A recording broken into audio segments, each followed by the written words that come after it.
So this story comes from West Virginia, and it comes from the American Civil Liberties Union, or ACLU, who is suing on behalf of a fired police officer named Stephen Mader, who once worked for the Weirton Police Department in West Virginia. And the reason that this man is being fired is because he didn't shoot a suicidal man. Now you might be thinking, how in the world does a police officer get fired for not shooting someone? Believe me when I say it's gonna be even worse than what it sounds like. And so in 2016, Officer Mader responded to a domestic dispute call, and when he arrived to the scene, he met RJ Williams, who was a young African-American man. Williams had a gun in his hand, and he began waving the gun around, and that's when Officer Mader ordered him to stop and drop the weapon. And Williams ignored the officer's demands and asked the officer to just shoot me. But instead of just shooting RJ Williams, he analyzed his behavior and saw that this man was trying to commit suicide by cop. And so Officer Mader responded with, "I'm not gonna shoot you, brother," which means that this white man had empathy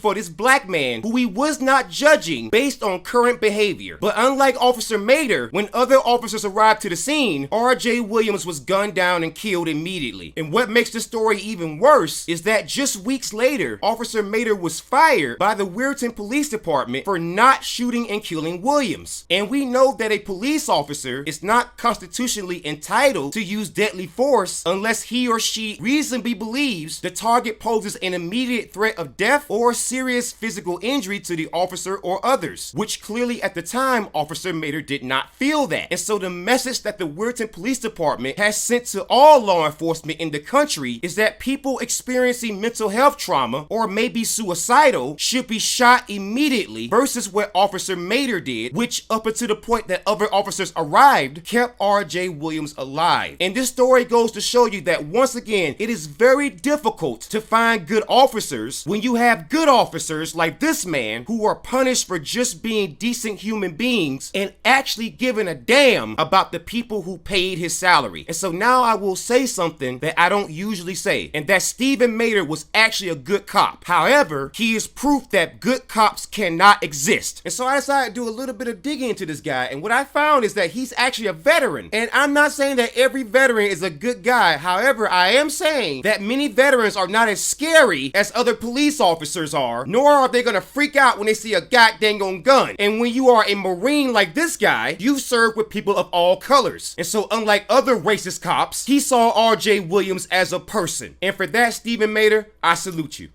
Thanks for watching. Make sure to like, comment, subscribe, and follow. But most importantly, make sure you share the content with everyone that you know so that we can hold cops accountable. Until next time, horns up, peace out, good night, and good luck.